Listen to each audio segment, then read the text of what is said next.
Om Namo Bhagavate Vasudevaya.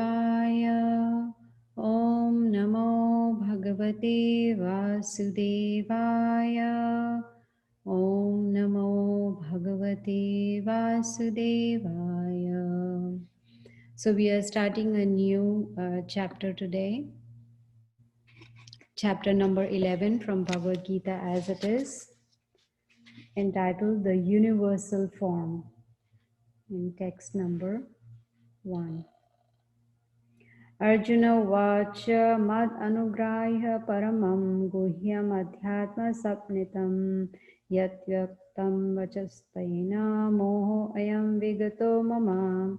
Translation and purport by Srila Prabhupada. Arjuna said, "By my hearing the instructions you have kindly given me about these most confidential spiritual subjects, my illusion has now been dispelled." Hemant, can you please read the purport? Yes, sure. This chapter reveals Krishna as the cause of all causes. He is even the cause of the Mahavishnu, from whom the material universe emanates. Krishna is not an incarnation, he is the source of all incarnations. That has been completely explained in the last chapter. Now, as far as Arjuna is concerned, he says that his illusion is over. This means that Arjuna is no longer thinks of Krishna as a mere human being, as a friend of his, but as the source of everything. Arjuna is very enlightened and is glad that he has such a great friend as Krishna. But now he is thinking that although he may accept Krishna as the source of everything, others may not. So, in order to establish Krishna's divinity for all, he is requesting Krishna in this chapter to show his universal form. Actually, when one sees the universal form of Krishna and one becomes frightened like Arjuna, but Krishna is so kind that after showing it, he converts himself again into his original form. Arjuna agrees to what Krishna has several times said. Krishna is speaking to him just for his benefit. So Arjuna acknowledges that all that is happening to him by Krishna's grace. He is now convinced that Krishna is the cause of all causes and is present in everyone's heart as the super soul. Om Jnana Timirandasya Jnananjana Shalakaya Chakshurumritam Yena Tasmai Shri Gurave Namaha. So we can see that this chapter, as it is entitled, the universal form. So it's going to discuss all about, Krishna showing the universal form to Arjuna. So here we see that after hearing the Bhagavad Gita, the knowledge up to the chapter 10, here Arjuna is telling Krishna that by hearing the instructions, so all that Arjuna has heard so far from Krishna, he's saying that you have kindly given me, and because of those confidential spiritual subjects, he says, my illusion has now been dispelled. This is very important. This is what Bhagavad Gita does. It removes our illusion. We come out of that state of we are in Maya. So here, after hearing all this, Arjuna, he understands that Krishna is not an ordinary human being. And how did he understand that? Just by hearing from Krishna. And not just hearing, but hearing attentively. So only when we hear attentively, that is when we are able to understand. Because even in Srimad Bhagavatam, the qualification required to hear Srimad Bhagavatam is attentive hearing. So by attentive hearing, Arjuna is able to understand that Krishna is not an ordinary human being. And what was he hearing from Krishna? Only confidential spiritual subjects. So all that Krishna has been telling him from chapter 2 onwards is all about spirituality. So this chapter actually is going to reveal, like Prabhupada mentions in the purport, that Krishna is the Supreme Personality of Godhead. It'll reveal his opulences, and also it'll reveal that he is the cause of all causes. In fact, Prabhupada mentions in the purport that Krishna is the cause of Mahavishnu, right? I have explained this many times, how Krishna, his expansions, and he expands as Mahavishnu, then from there comes Garbhodakshay Vishnu, then Kshirodakshay Vishnu. So we see that Krishna is the cause of incarnations. Krishna is not an incarnation, but he is the source of all the incarnations. So now here, Arjuna is actually very enlightened, and he's very happy. Why is he happy? That he realizes that Krishna is my friend and he's so great. I have a great friend. And now he sees Krishna as the Supreme Personality of Godhead. But Arjuna also understands that others may not understand Krishna as the Supreme Lord, you see. So even though Arjuna does not want, but he wants to request Krishna to show the universal form for our benefit, or for benefit for everyone else. Why? Because, as Dwapar Yuga is coming to an end, Kali Yuga is going to begin. And it is understandable that in Kali Yuga, of course, there'll be many imposters, who will claim to be God, and so here, if Krishna shows the universal form, then that'll be the proof that yes, this is God. But is it possible for anyone to see this universal form? No, we need divine eyes. So divine eyes can only be given by Krishna. Let's see what happens in verse number 2. Arjuna says, "O lotus-eyed one, I have heard from you in detail about the appearance and disappearance of every living entity, and have realized your inexhaustible glories." You see, he's addressing him as the lotus-eyed one because he's so happy. And why lotus-eyed one? Because Krishna's eyes, they are beautiful like lotus petals, you see. So that is why he's addressing him like that. And Arjuna, of course, he's talking about here, he's saying, "I've heard from you in detail." That means not only he has heard, but he's also understood. What has he understood? That Krishna, even though he's the source of everything, like Aham Sarvasya Prabhu, everything emanates from Krishna. But even though that is the situation, Krishna is aloof, right? It's not that Krishna gets lost in all this. No, he's all pervading. He's everywhere. But yet, he may not be personally present. So here, Arjuna is appreciating, and he says that I have realized your inexhaustible glories. Now that is the important point. Realization is very important, especially now that we have, in this particular birth, we have a human form, and human form with excellent intelligence that we have. So we can differentiate between matter and spirit. We can differentiate between body and the soul. So here Arjuna is talking about realization, and that is the purpose of human life, to become self-realized like Arjuna.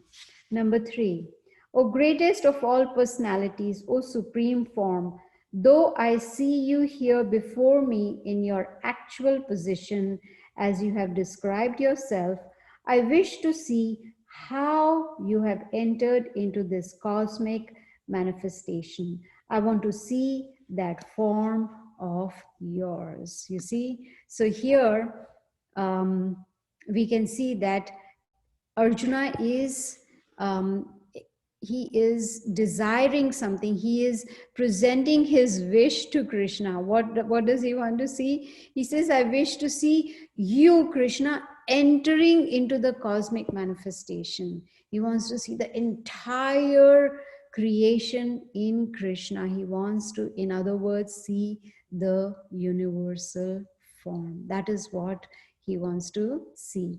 So now, why is Arjuna asking for this form? Arjuna is totally convinced. Yes, Krishna, you are the Supreme Lord.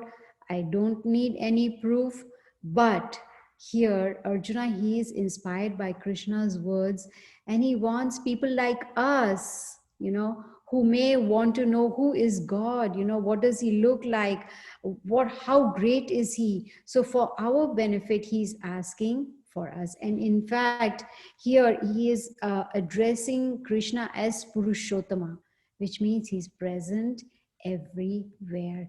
Purush Uttama, he's the topmost Purush, right? So even like Arjuna is understanding that yes, Krishna is present everywhere and Krishna is present in me also. That's what Arjuna is thinking. So because Krishna is present in everyone's heart and even in Arjuna's heart, Krishna can understand the desire of Arjuna. What does Arjuna desire?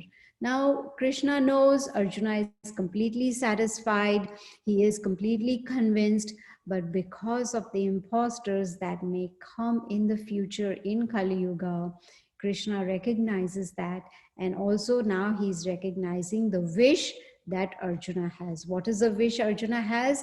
That he be able to see the universal form. Number 4. If you think that I am able to behold your cosmic form, O my Lord, O Master of all mystic power, then kindly show me that unlimited universal self. So here is a request. It's not an order that you have to show me. No, he's requesting Krishna that if you think, Krishna, if you think, then only you can show me. No one can see Krishna, no one can understand Krishna, no one can perceive Krishna. That's not possible. Only by undivided, loving, devotional service it is possible. So Arjuna, he is not, depending on speculative knowledge or, speculative strength or anything. No, he understands, he admits, I am limited, I have limitations, I cannot see you in your universal form, I don't have that power. He also understands, he acknowledges that yes, Krishna, you are the supreme Lord, you are in that supreme position. And the only way Arjuna understands that he can understand Krishna is only by the mercy of Krishna. Now, in this verse, Krishna is addressed as Yogeshwara. Yogeshwara, someone who has inconceivable power. So we can see the mood of Arjuna. What is his mood? His mood is of surrender. His mood is of humility. He is pleading to Krishna for his mercy. He's not ordering Krishna, you got to reveal yourself to me. No. And Krishna, he reveals only to those who are surrendered, those who are fully Krishna conscious. With these material senses, we cannot see Krishna, we cannot understand Krishna, we cannot perceive Krishna. It is not possible at all. Only by loving devotional service to the Supreme Lord. Verse number 5. The Supreme Personality of Godhead said, My dear Arjuna, O son of Pritha, see now my opulences, hundreds of thousands of varied divine and multicolored forms. In the purport, Prabhupada states that Arjuna wanted to see Krishna in his universal form, which, although a transcendental form, is just manifested for the cosmic manifestation and is therefore subject to the temporary time of this material nature. You see? So a devotee is not interested in seeing the universal form because the devotee understands. The devotee has the knowledge from the scriptures, from the Bhagavad Gita, who is Krishna, how great is he, what are his opulences, some of the opulences that are listed in the Bhagavad Gita. They understand. So they are not interested in seeing that universal form of the Supreme Lord. And Arjuna wanted that so that, Krishna showed so that ordinary people, they can understand that it is not possible to see with these ordinary material eyes. We need the power from Krishna. Unless Krishna is willing, is desiring, to give us those divine eyes, one cannot see Krishna. That is not possible. Number 6. O best of the Bharatas, see here the different manifestations of Adityas, Vasus, Rudras, Ashwini Kumaras, and all the other demigods. Behold the many wonderful things which no one has ever seen or heard of before. See, it's not possible even for Arjuna to know everything. Sometimes, whenever I speak on the Bhagavad Gita, I make it a point to, let everyone understand the importance of chanting. If you have noticed, every lecture, I stress on the importance of chanting. Why? Because chanting helps one to understand the Bhagavad Gita. When we chant, Krishna sees, that yes, we are making that sincere endeavor to chant his holy names, and then he gives us that intelligence so we can understand him. You see, so it is. And sometimes they say, oh, I am going to chant after I understand the whole Bhagavad Gita. No, it's the other way around. To understand the Bhagavad Gita, we need to chant. It's not that we will try to understand the Bhagavad Gita and then afterwards we are going to chant. No, here we have already heard in Bhagavad Gita that Krishna's opulences are unlimited. Spiritual knowledge is unlimited. It's not possible for any person to know Krishna in full. Even for Arjuna, it's not possible to know everything. That's not possible at all, right? But yet he is trying, to understand what Krishna is speaking in the Bhagavad Gita so that he can prepare himself to do a karma. Now he's in the battlefield. He has to fight. He has to fight against his own relatives. How does he do that? Krishna is preparing him for that.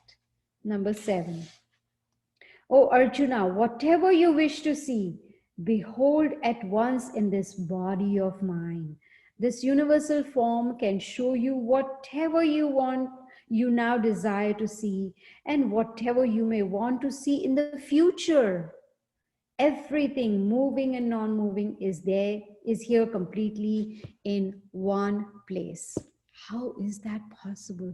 It's not possible to see the entire universe. It's not possible to see all the living entities in one place. Yes, it is possible. How? By the mercy of the Supreme Lord. A devotee can see everything. Why? Because Krishna is giving the power to Arjuna to see not only just now, but the past, the present, and even the future, right? So what is the important part of this whole verse? It is Krishna's mercy. It is only by, so Krishna is telling Arjuna, whatever you wish to see now and whatever in the future, you can see it right now in one place. You don't have to go now. If supposing I want to see Australia, I have to go to Australia to see, right? If I want to see India, I have to go to India. And if I go to India, I cannot see Australia at the same time. It is only one place at a time. But here Krishna has everything in his body in one place. How very transcendental. 8. But you cannot see me with your present eyes. Therefore, I give you divine eyes. Behold my mystic opulence. You see, if you remember in the beginning of the Bhagavad Gita, Sanjaya, we heard that, right? Sanjaya was given the divine eyes by his spiritual master Vyasadeva, so that sitting in the palace of Dhritarashtra, he could see what is going on in the battlefield of Kurukshetra. So here we can see that Arjuna is being given the divine eyes, so that standing there in the battlefield of Kurukshetra, will be able to see the mystic opulence of the Supreme Lord. So Prabhupada mentions in the purport that the pure devotee of the Lord only wants to see Krishna's form as the Shyama Sundar, the two-handed form, the form that we see in the temple, two-handed form, Shyama Sundara. The pure devotees are not interested in seeing the universal form. Why? Because they know the opulences, they understand how great Krishna is. They have read, they have heard the scriptures, they have the knowledge, so they are not interested in the universal form. So here we can see Krishna is talking about divine eyes, which means it is not necessary for Arjuna to change his mind, but only change his vision, right? That is important. And universal form is, even though it's not very important, but because Arjuna wanted, Krishna is going to show the universal form. And devotees, of course, Prabhupada says that, they are only interested in the attractive form, a Shyam Sundar form of Krishna. They are not interested in the display of opulences, because they devotees, they are already immersed in pure love for Krishna, right? They are in that mood. And so in that mood, they are not interested in seeing, what's going on in that universal form with all people inside rushing in the mouth. That all we will read in the future verses, like there are so many mouths and so many legs and so many hands. No, not at all. Devotees only want to see the Shyamasundar form. And here Arjuna has asked it because up till now Krishna has been talking about his opulences, even in chapter 10, right? Different opulences. So now Arjuna wants Krishna to prove it practically. Theory is over. Now it is time for practicals. Let's see what is in verse number 9. Sanjaya said, O king, having spoken thus, the supreme Lord of all mystic power, the personality of Godhead, displayed his universal form to Arjuna. Arjuna saw in that universal form unlimited mouths, unlimited eyes, unlimited wonderful visions. The form was decorated with many celestial ornaments and bore many divine unpraised weapons. He wore celestial garlands and garments, and many divine scents were smeared over his body. All was wondrous, brilliant, unlimited, all expanding.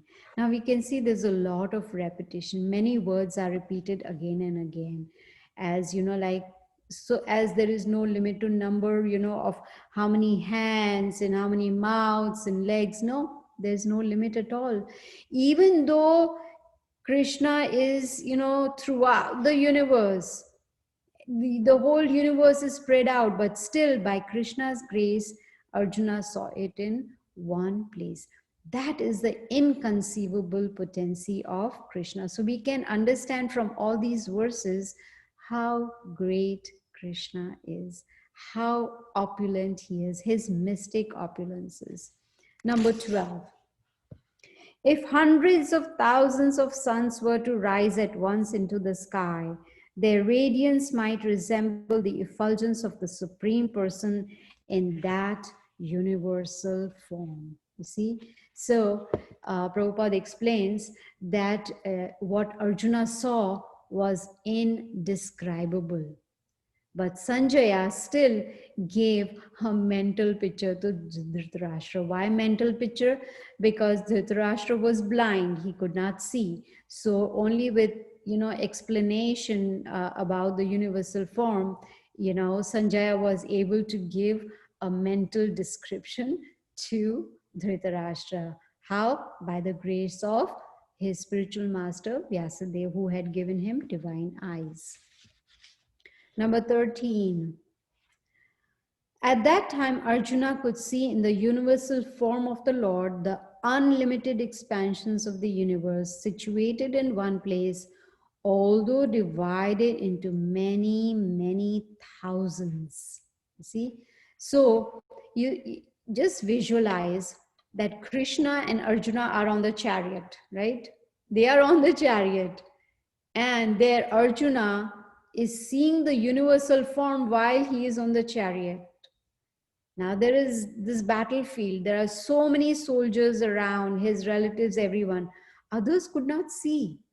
Only Arjuna could see. Why? Because Krishna gave him that divine vision. And what did he see? Thousands of planets. In the purport, it's mentioned planets made of earth, gold, jewels, like different kinds of planets. How great is that? Number 14.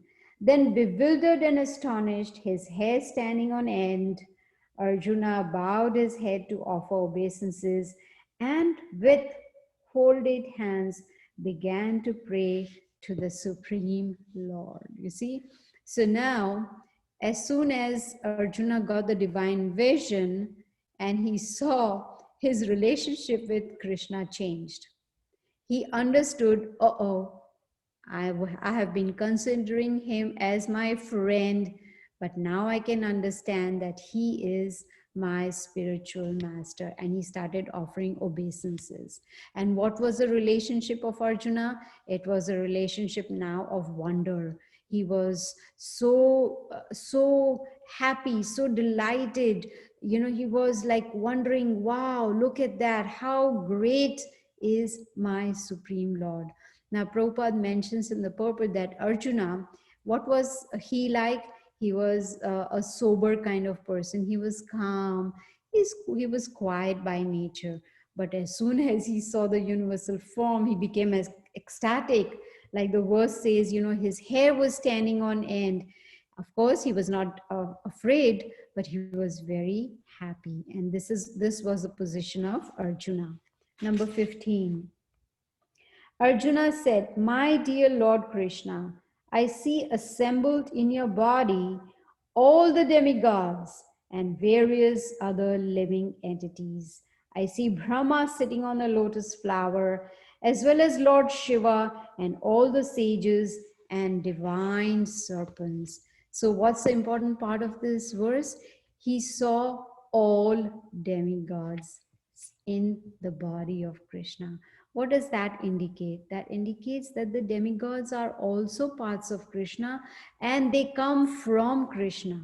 So they are not gods, they are demigods. And he even saw all different living entities. He saw Brahma, Shiva, sages, and different serpents. Now, talking about serpents, he's also talking about the celestial serpent, and he's also talking about the snake bird Vasuki. So basically, he saw the whole universe from beginning to end. How? Just by sitting on his chariot. How? By the mercy of Krishna. Just because of Krishna's grace, he was able to see the universal form sitting on his chariot. Number 16. O Lord of the universe, O universal form, I see in your body many arms, bellies, mouths, and eyes expanded everywhere without limit. I see in you no end, no middle, and no beginning. You see, unlimited mouths, eyes, and weapons. Your form is difficult to see because of its glaring effulgence spreading on all sides like blazing fire or the immeasurable radiance of the sun. Yet, I see this glowing form everywhere, adorned with various crowns, clubs, and discs. So this, we can see the description. When we are reading this or hearing this, we can visualize what the universal form looks like, how beautiful description is given. So it is not just a myth. No, this is something that really took place more than 5,000 years ago in India in the battlefield of Kurukshetra. Number 18. You are the supreme primal objective. You are the ultimate resting place of all this universe.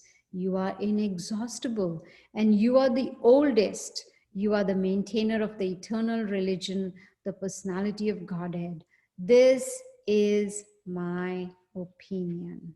You see? So here we can see that point number 1, Arjuna is addressing Krishna as the supreme personality of Godhead, right? And the second point is he's saying, this is my opinion.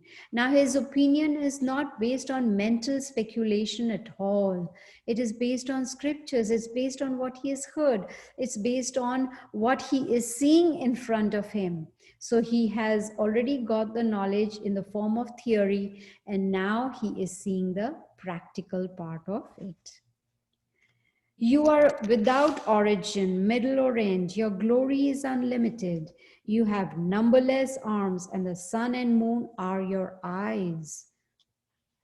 I see you with blazing fire coming forth from your mouth, burning this entire universe by your own radiance. What a beautiful description, right? So there is no limit to Krishna's opulences at all. Now we can see that Arjuna is repeating Krishna's opulences, his glories, he's repeating. So there is a lot of repetition. So does that mean that this repetition is a flaw? No, it's not a flaw at all. This repetition is there so that we can understand the importance of the mystic power of Krishna, of the mystic opulences of Krishna. Although you are one, you spread throughout the sky and the planets and all space between. O great one, seeing this wondrous and terrible form, all the planetary systems are perturbed. See? All the hosts of demigods are surrendering before you and entering into you. Now, before I go to number 21, you can see in verse number 20 in the purport, Prabhupada says that these are the significant words in this verse. Which one? Dvaya Prithvi Yoho means the space between heaven and earth, and Lokatrayam, the three worlds. These are significant words in this verse because it appears that not only did Arjuna see this universal form of the Lord, but others in other planetary systems saw it also. So we can see that on the earthly planet, only Arjuna could see, but on the other planets, the other living entities in the other planetary systems were able to see. You see? So here it says that the demigods were terrified. And so they started praying for protection. So if demigods were gods, gods cannot be gods. It has to be singular God, because even the dictionary says God means the supreme being. It's a singular, which means there's no one equal to him or above him. So here the talk is about the demigods, which is plural. Now they are terrified and they are praying, which means they are not God, right? Krishna is the Supreme Lord. All the hosts of demigods are surrendering before you and entering into you. Some of them, very much afraid, are offering prayers with folded hands. Hosts of great sages and perfected beings crying, all peace, are praying to you by singing the Vedic hymns. All the various manifestations of Lord Shiva, the Adityas, the Vasus, the Sadhyas, the Vishwadevas, the two Ashvis, the Maruts, the forefathers, the Gandharvas, the Yakshas, the Asuras, and the perfected demigods are beholding you in wonder. So we see even the demigods are in wondering. Oh, it's like you say, OMG, oh my God, right? That is the expression, right? When you see something like, wow. So here, that is the position of the demigods. They are also like wondering, what is this? Like they are within the body of Krishna. O mighty armed one, all the planets with their demigods are disturbed at seeing your great form with its many faces, eyes, arms, thighs, legs, and bellies, and your many terrible teeth. And as they are disturbed, so am I. Oh, poor Arjuna. Now he is also disturbed. He is also terrified like the demigods, because the universal form is so vast, it's so huge. And can you imagine, like supposing now we know that human beings have two arms and two legs, right? Two eyes, like we know that, right? One head kind of. But if we come across someone with two heads or three heads or, 4 arms or 6 arms or 10 arms, we would be like, who is this, right? Because we are not used to seeing, we're just used to seeing the two-handed forms, right? So here Arjuna is seeing this vast form with innumerable hands and legs and mouths and teeth. So he is also terrified. O all pervading Vishnu, seeing you with your many radiant colors touching the sky, your gaping mouths, and your great glowing eyes, my mind is perturbed by fear. I can no longer maintain my steadiness or equilibrium of mind. O Lord of Lords, O refuge of the worlds, please be gracious to me. I cannot keep my balance seeing this, your blazing death like faces and awful teeth. In all directions, I am bewildered. That is the situation of Arjuna. He is bewildered, and anyone would be bewildered to see that, right?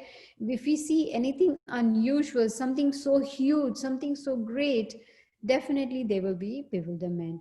Of course, people like us in this Kali Yuga, in this material world, bewilderment is because of being in Maya. We are in illusion. That's why we are bewildered.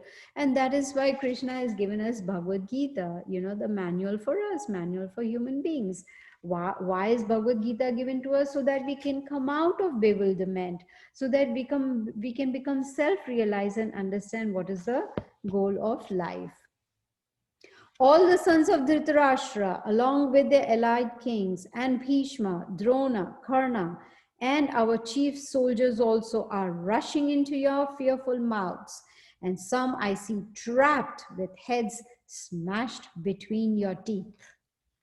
So, what is this? This is like a time machine, right? Where you can go zoom and see into the future. What is going to happen? This is what Arjuna is seeing. What is he seeing? That in the future, as soon as the war is going to start, what is going to happen? All the soldiers, everyone is going to get killed. They are all rushing into the mouths of Krishna and they are getting smashed, which means they are getting killed, right? They are dead. And all this is being shown by Krishna to Arjuna to make him understand that you are a kshatriya, you are a soldier, you need to fight. That's your prescribed duty.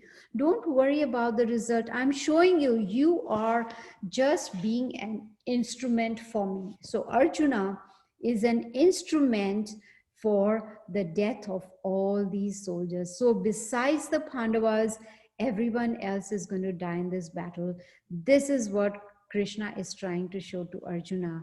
He's trying to give an idea to Arjuna that you fight and you will be victorious. Why? Because all these people that you are seeing, they are all going to die. So somehow or the other, they are going to come to their end is certain. They are definitely going to die. It doesn't matter whether it is Bhishma, Drona, Karna, whether he's your grandfather, your spiritual master. It does not matter at all, because they are on the irreligious side.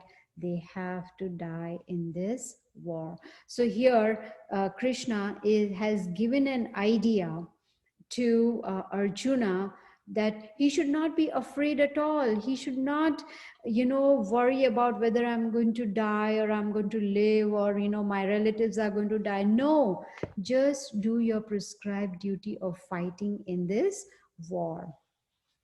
28. As the many waves of the rivers flow into the ocean, so do all these great warriors enter into your blazing mouths. I see all people rushing full speed into your mouths as moths dash to destruction in a blazing fire. O Vishnu, I see you devouring all people from all sides with your flaming mouths. Covering all the universe with your effulgence, you are manifest with terrible, scorching rays. O Lord of Lords, so fierce of form, please tell me who you are. I offer my obeisances unto you. Please be gracious to me. You are the primal Lord. I want to know about you, for I do not know what your mission is. Look at that. Arjuna, even though he knows Krishna is my best friend, even though now he understands this is the Supreme Personality of Godhead, still he's terrified. Still is asking Krishna, please tell me who you are, because he's now bewildered. He is like, in other words, you can say he's shocked to see this universal form. So he's like wondering who you really are, like you are so great. So from this we can understand that Arjuna, being a devotee of the Lord, he is not able to understand the universal form, and he is not even interested in that form.